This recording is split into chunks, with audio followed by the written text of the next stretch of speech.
By Madam Vice Chair Hill. I pledge allegiance to the flag of the United States of America and to the republic for which it stands, one nation, under God, indivisible, with liberty and justice for all. Move the agenda, Madam Chair. All right, thank you so much. We have no special presentations.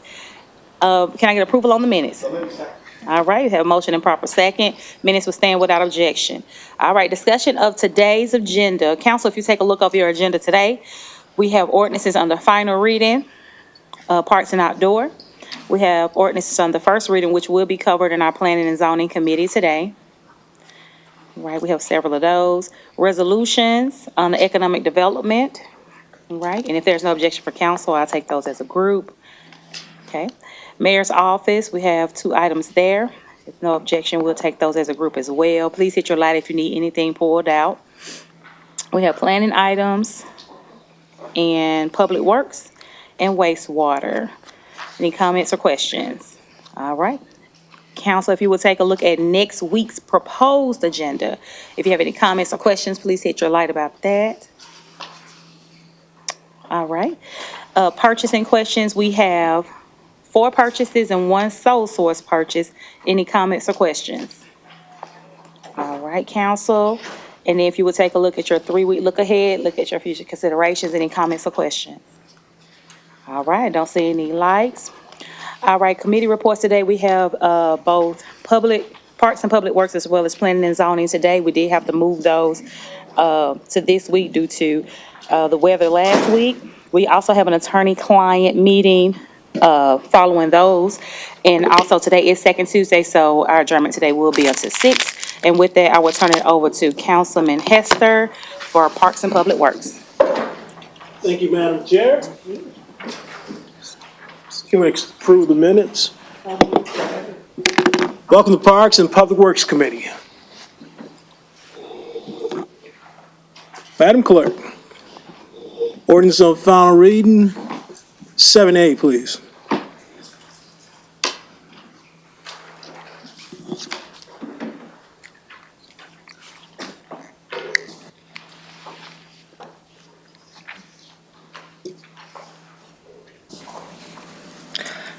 An ordinance amending Chattanooga City Code Part 2, Chapter 26, Sections 26 and 23, 26 and 28, and 26 and 30, establishing fees for specialty park event reservations, softball field rentals, and champion club for Chattanooga parks, community centers, and recreational facilities.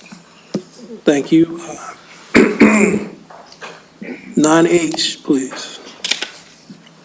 A resolution authorizing the change of construction, engineering, and inspecting CEI consultant from AECom to Wiser Consultants on the Manufacturers Road Ham Road Gateway Project, contract number T15010, T.PIN 12398.00, to install the 10-foot wide multimodal pathway from Highway 27 to Moccasin Bend Road due to AECom's contract expiring for the city's share not to exceed $120,000.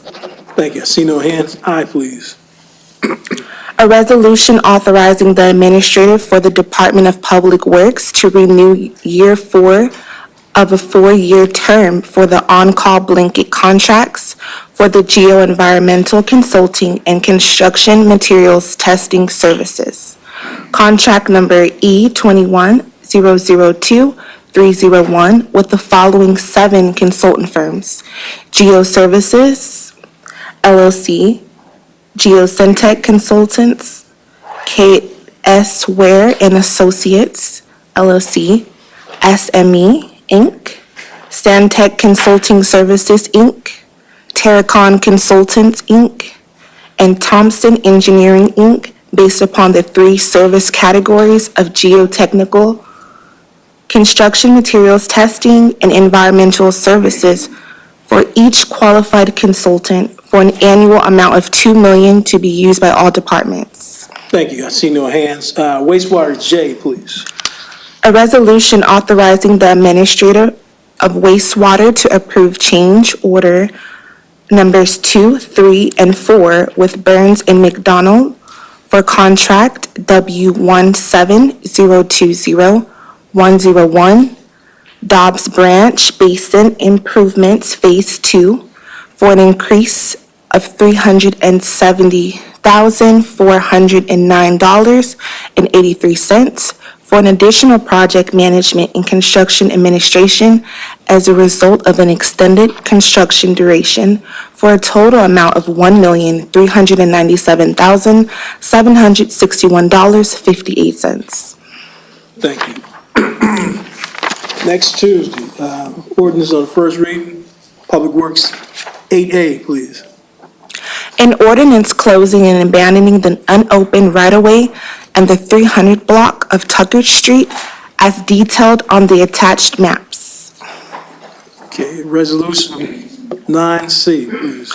A resolution to enter a subrecipient agreement with Green Spaces for an amount not to exceed $2,788,741.40. Conservation Legacy Southeast Conservation Corp. for an amount not to exceed $981,000. And the University of Tennessee, Chattanooga Interdisciplinary Geospatial Technology Lab for an amount not to exceed $200,685.38 through the Inflation Reduction Act. Urban and Community Forestry Grant from the U.S. Department of Agriculture for Service Urban and Community Forestry Program to support the tree planting, job training, removal of invasive species, watershed protection, urban forestry monitoring, and equitable expansion of tree canopy in disadvantaged communities designed by the Climate and Economic Justice Screening Tool for a total amount not to exceed $3,970,426.78. Councilman Darren Leffert, please. Thank you, Mr. Chairman.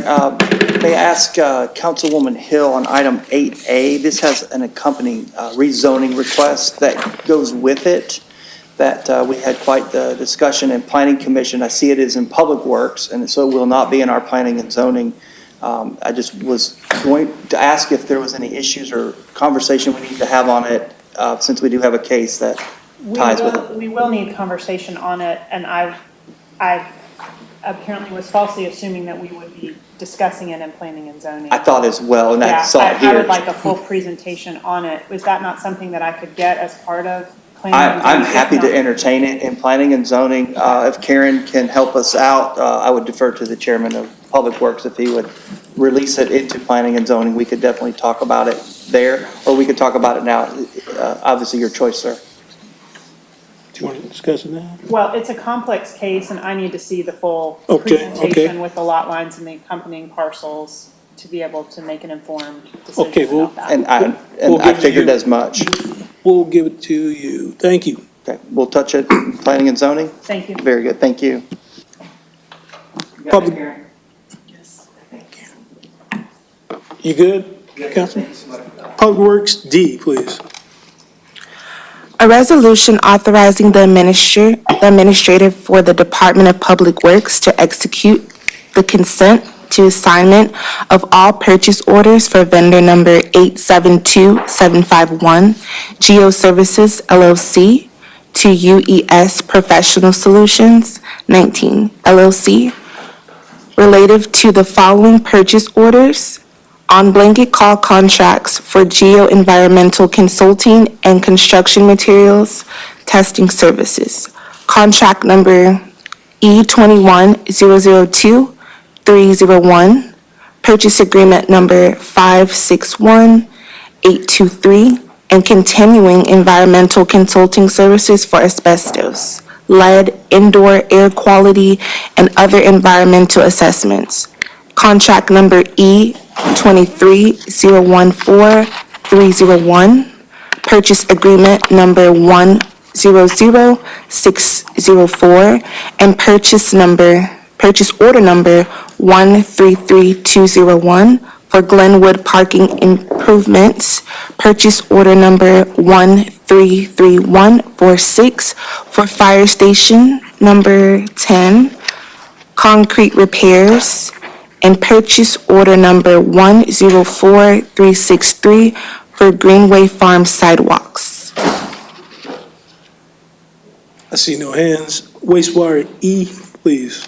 A resolution authorizing the administrator for the wastewater department to award contract number W21010-201 Highland Park Pump Station Improvements Project to J. Brennan, contract of Dalton, Georgia, for pump station improvements at Highland Park Pump Station in the amount of $3,389,811.84, with a contingency in the amount of $338,931, for a total amount of $3,728,742.84.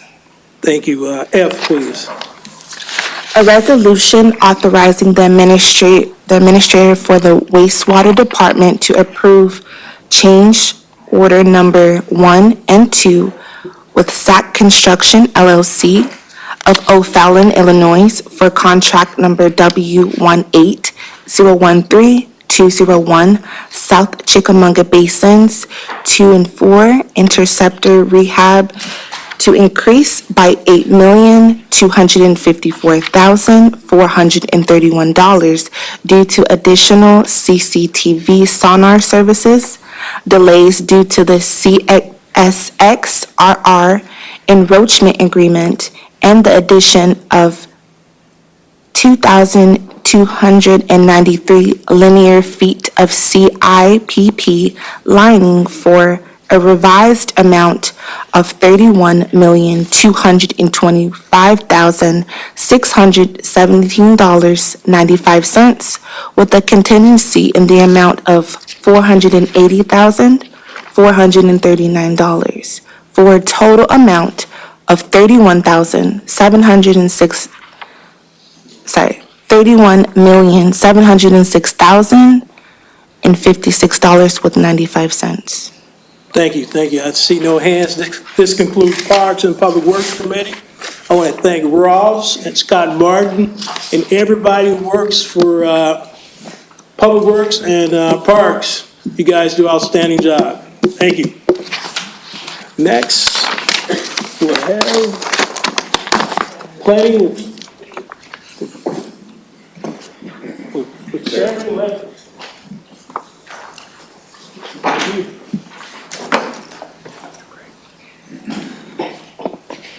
Okay, now the excitement you've all been waiting for. A deferred planning and zoning committee today on April 9th. So let's get to it. All right. If I can get a motion on the minutes. All right, minutes will stand without objection. We will launch into a couple of cases that had opposition last month at Planning Commission. Karen, we're going to add in item A, mandatory referral for 0040. We'll accompany that with case 0039, which without any opposition, we will kick off with that case, item C. Is that what you have queued up? I've got item C, yes, queued up, and just, we have a recommendation to change customer to light drive, and I'm happy to do that presentation. And then we have a request to defer under resolution, the Hickson Pike PUD, request to defer 30 days. My understanding that's been conveyed to Councilman Smith, and I'm happy to cover that, or we can wait depending on how we'd like to handle that. We'll check with Councilman Smith, and I believe Dr. Burrs has the wrinkles ironed out.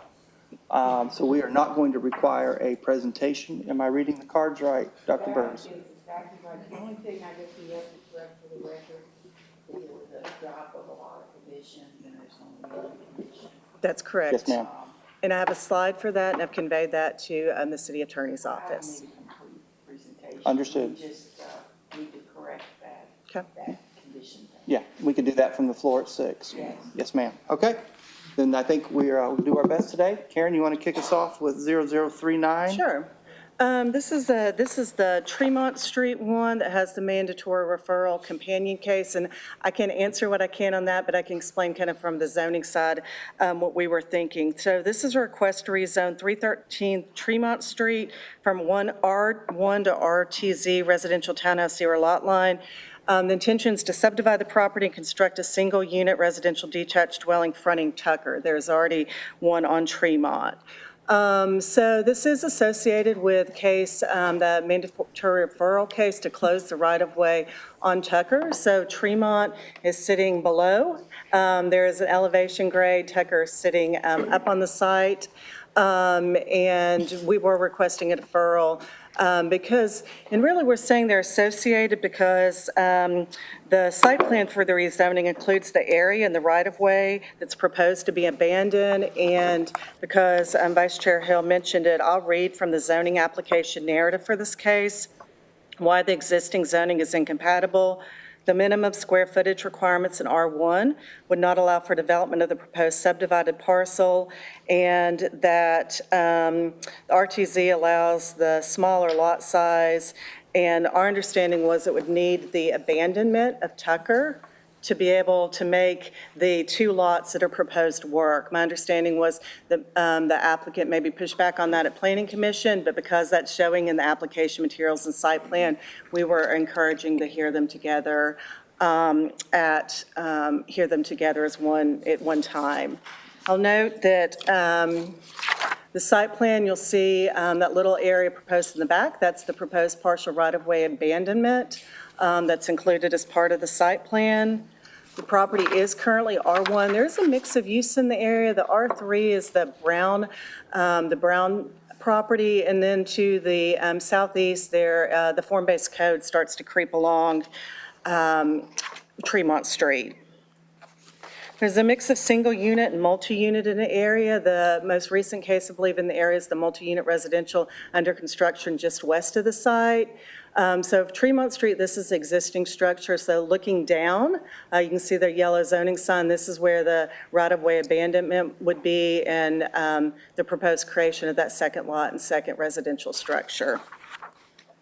The plan recommends a urban infill medium high density residential mix, which is intended to protect existing single-family detached residential and promote urban infill. Staff felt that the request to rezone the property is compatible with the plan along Tremont, but the concern among Tucker is that abandoning the right-of-way to enable that additional lot, that the zoning without the accompanying mandatory referral would not be able to accomplish that. That's why we're looking to get them together.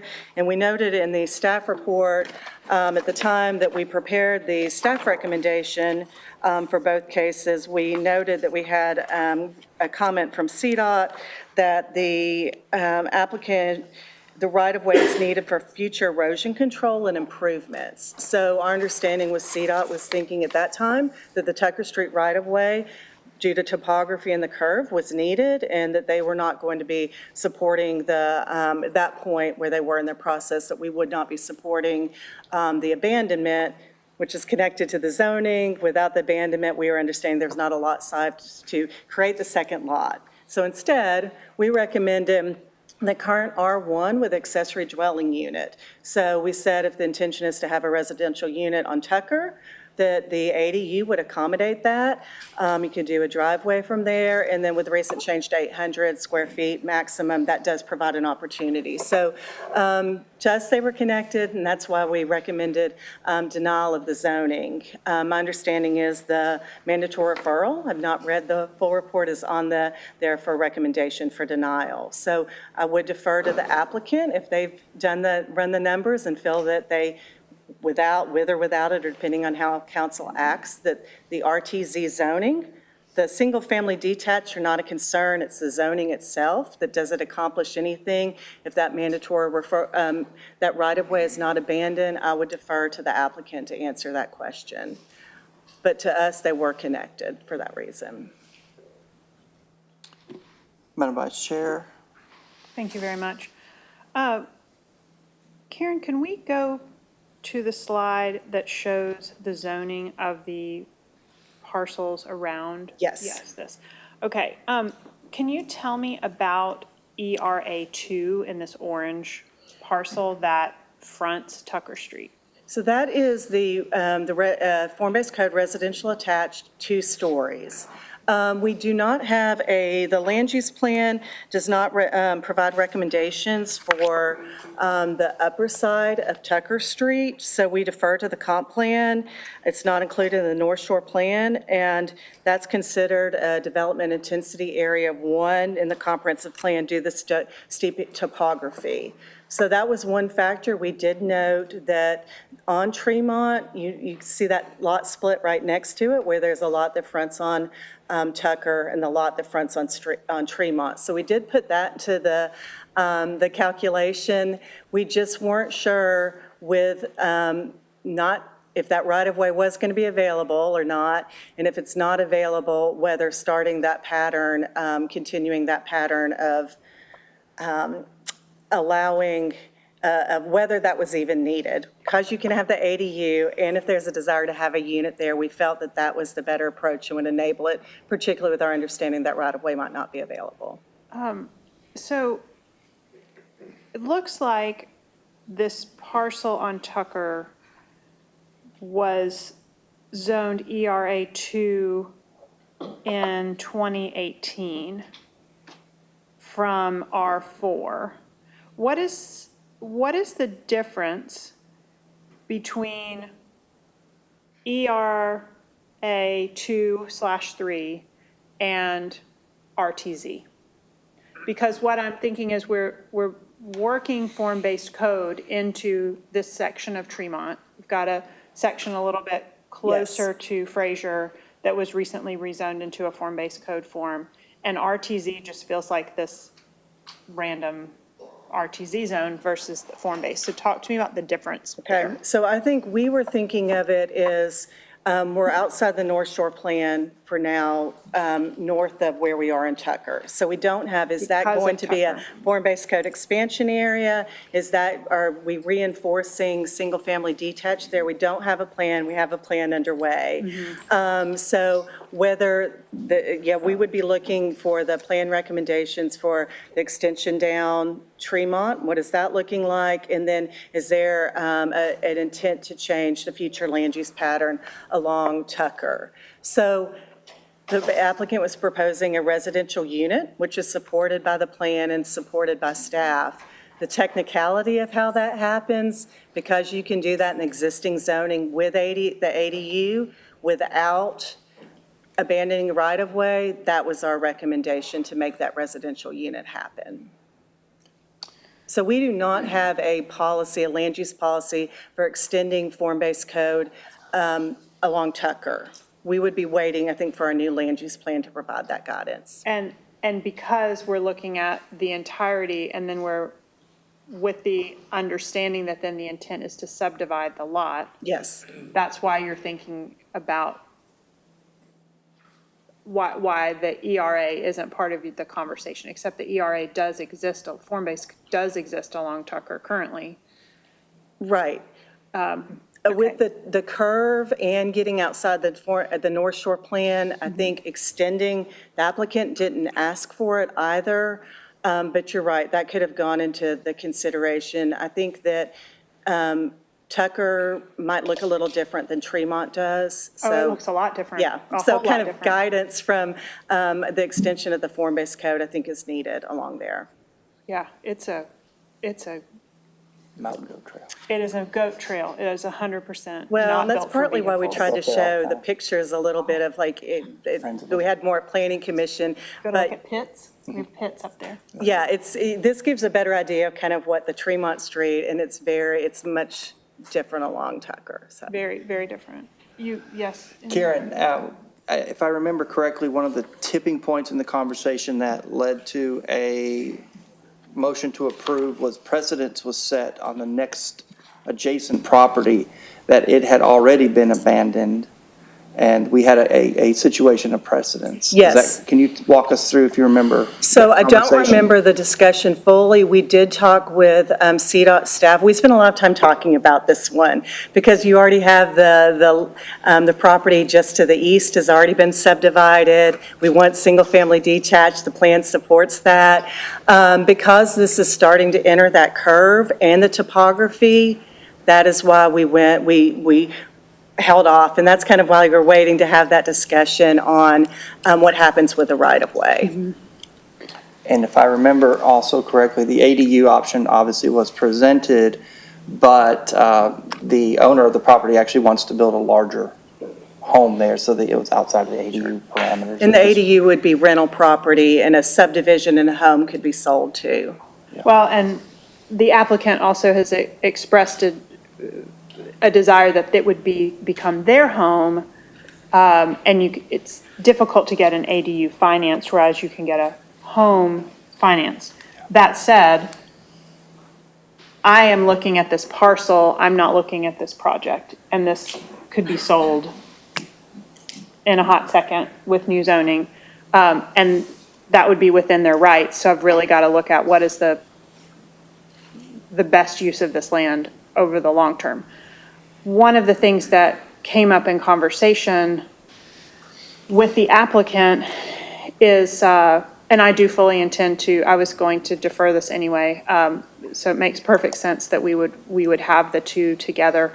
But the conversations that we've been having about the potential of 3,000 square foot Yes. single-family lots, I have had a conversation with the applicant about the possibility of even waiting to rezone and looking at it once new zoning comes into effect. And it's possible that that would be a tool. We don't have that yet, but correct. it could become a tool. So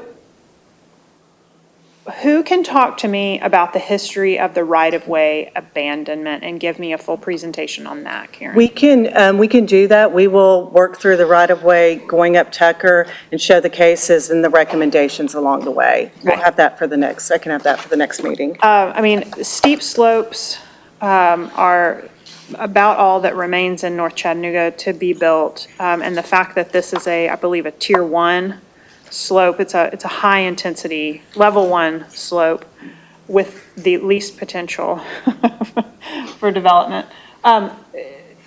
Chairman Ledford, do you have any other insight from planning and zoning that you could share with me? Well, we did mention that the steep slope vegetation component would be engaged at this point. I believe engineering has not been performed, so we do not absolutely know, nor does the applicant probably know at this point what that entails, but it will be, and it will come into effect. Within the history of this area, there is a case, 2019-037, that included 309 and 330 Tucker. It was approved with a modified condition of applicant will work with the City of Chattanooga Department of Transportation to help develop a pedestrian transportation route between East Manning Street and Oliver Street on Tucker Street. Yes. What is the status of that? That has come up a couple times. Let's go see if anyone knows. I do not know the status of it, where it is right now. I think it is, yeah. Is that the Wise property? Yes, it is the Wise property, and I can report back the status of that. Because I'd like to understand if some portion of the right-of-way abandonment history ties in with that condition. Another thing that I would like to understand is if it is reasonable, Mr. Attorney, for me to condition the footprint of a building within a rezone. At least as to the, I guess, the engineering standards for the slope, I think is what you gotta deal with in that, don't you? I'm here as to what would be acceptable or not if you've got really high slope issues here. Yes. Okay. We can offer some potential language if that, and for you to consider as conditional language. Well, I think if we were moving into a 3,000 square foot lot scenario, And there was an agreement that the owner is saying that they'd love to have a 1,500 square foot home, so 750 foot footprint, because they intend to do 2 stories, but that would be if we were with a reasonable lot size, assuming that if I were to decide not to move forward with the right-of-way abandonment. This is a incredibly volatile, slope, volatile, maybe not the right word, but there's a lot happening there. It's a one-way street. So thank you very much. I definitely will be preferring this tonight. Okay, and we'll provide information in advance for you to take a look at. Okay. And I do have one light. Councilman Henderson, you've been patient on the end. Thank you, sir. Well, I'm curious, we're talking about abandoning an unopened right-of-way, but does Tucker continue on? I mean, in this curve, it continues on, I guess we're going north. Goes to the top of the hill. Why do we call it an unopened So my understanding. right-of-way? My understanding historically is that there was a right-of-way for an alley, I believe, that would go down to Tremont, and a portion of that was changed at one point. But I think that's where we've got this intent to develop a pedestrian transportation route. But then East Manning and Oliver on Tucker, that they're going all different directions. Slide that shows this. No, not right now. I'll show the abandonments that have happened, but yes, I believe it went down to Tremont, which is why it was replaced with a condition to abandon that portion of the right-of-way, but to provide connectivity was the offset of the condition. But I will provide that. Okay. Good. I mean, I guess at some point we'll hear from Public Works, kind of as to their thought. Well, they do not recommend abandoning this. It's on our agenda for next week. So part of the deferral in committee was to hear it in planning and zoning today. So if anyone is here from Public Works that wants to address it, that's usually where we would discuss this in committee. So we're here. Yeah. Yeah. I think it'd be good to hear folks from Public Works. So since we had Public Works Committee today and we did roll this over, Ross, are you prepared to address this? Because this was in Public Works Committee today. I think we have it next week also. Okay, then that's no further comments from Public Works. I believe that, I believe, Should run for office. I believe we have a Public Works Committee next week as well. I think we got backed up. So back to back. Our Public Works got backed up. So I think it would be great if next week during Public Works, if we could have a presentation on the history of the right-of-way abandonments along Tucker. And just further, for the record, conversation with Public Works as to why they want to make sure we're saving that for road stabilization. We'll coordinate with Public Works and make sure the people that can answer some of those technical questions are here. Okay, all right, thank you very much. Thank you. Councilman Hester, looks like you get this one back, brother. All right, you got it. Karen, thank you. Good, Madam Vice Chair? Yeah, actually, I think I'm going to move to defer this 2 weeks, and we'll defer the next one. Okay, thank you. Thanks for your attention on this. This is a very complex case. Yeah, it is. Very good. Karen, do you have 0023, item D queued up? Sure, it sounds like there's not a need for a presentation. I'll We do just not note. want a presentation. We just Right. want to get to Sure. the new zone Right. and the condition, please. That's right. The applicant had previously requested the R3 zone. The revised request is for an RTZ, residential townhouse zero lot line zone, switching from multi-unit residential to townhomes.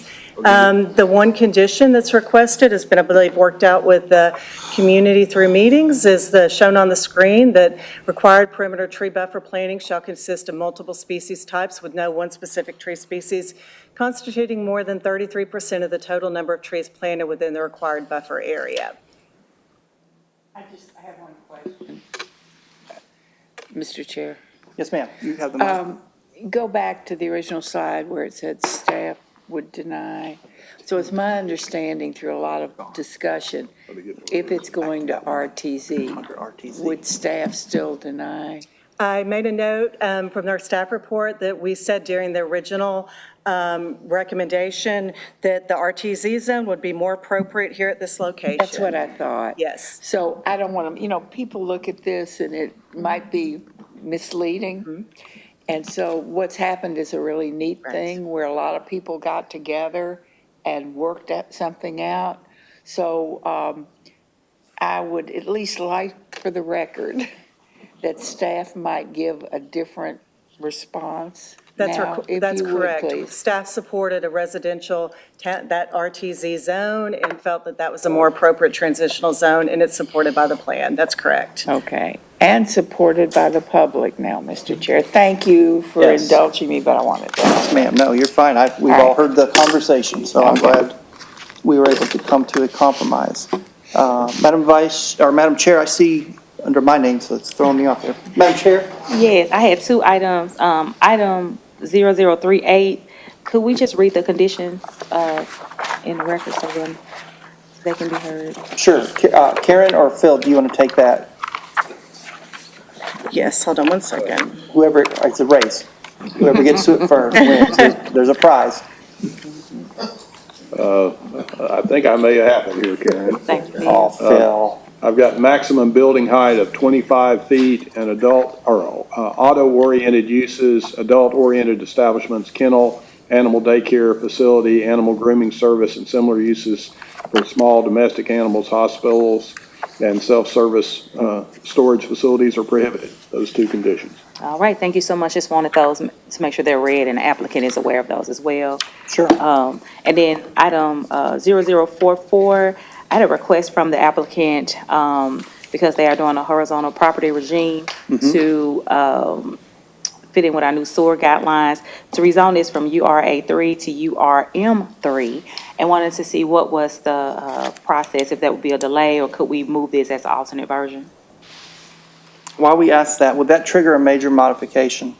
Do we need to run that back through PC? I would defer to the city attorney on whether that was, and I'd be happy to look at the zoning code tonight, right after this meeting, and give you a review of it, and you can decide, or however he would choose. Okay. So you have a modification from what the planning commission had approved Yes. on that end of it here? Okay, we will talk and I will let you know. All right, Yes, then. ma'am. Thank you, Phil. All right. And I do have one more item, then Councilman Henderson, is this an item in your district? If you'll indulge me just one moment. Madam Chair, may I inquire about item G0045? That is the Chattanooga Christian School M1 to O1. We know this is a down zone, so that's not a major conversation, but this does have an accompanying piece to it that has not made our agenda yet. And I believe we need to get that on the agenda. Yes, my in order, understanding, that's an because April 30th they are for the also mandatory tied. referral. April 30th? Yes, unlike the Tucker Tremont, we felt that the rezoning could move forward. So it's Okay. a little bit more independent and not related to the mandatory referral, but my understanding it's set for the April 30th agenda. Okay. Sometimes we tie these together, as in the case in District 2. Sometimes it is okay for us to move ahead with the rezoning, and this is one of those cases where That's correct. the rezoning part of this can go ahead and move forward. Okay, thank you. Councilman Henderson, you've been patient again, sir, Yep, please. thank you.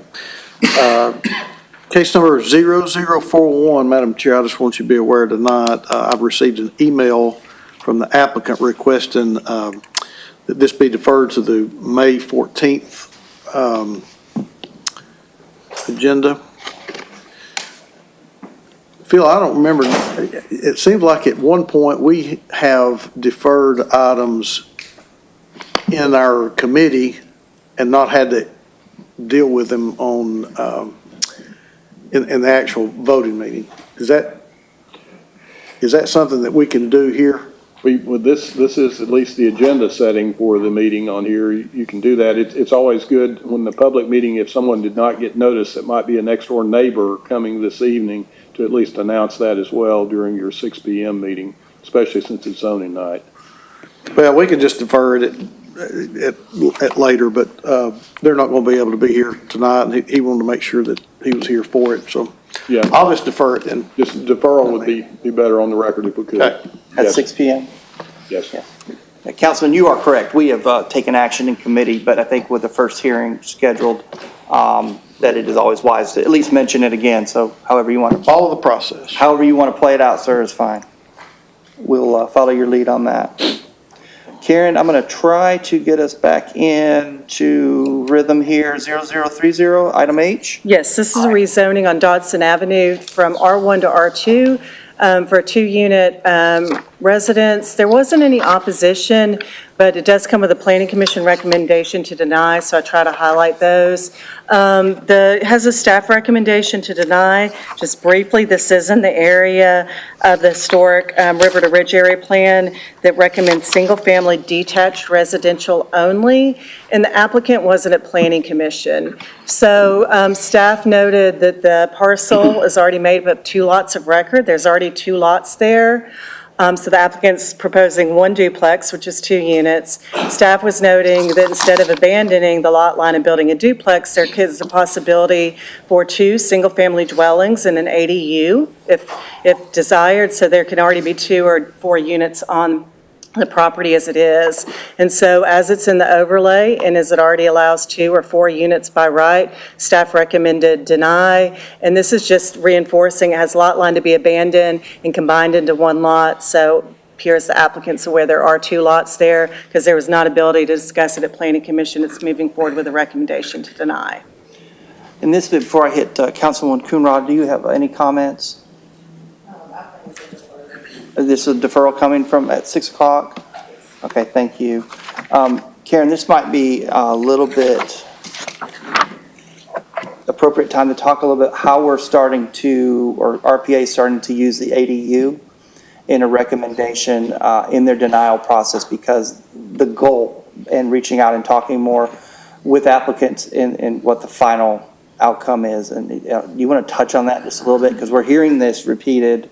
We recommend that you not rezone here, but you have the ability by right now in Chattanooga City Code to use an ADU to achieve those goals. Oftentimes, we've had the discussion with applicants before they apply. So the staff report is an educational point, and this part to say, there's 2 lots, you can already build, we want housing, you can already build 2 units, if not 4, on here.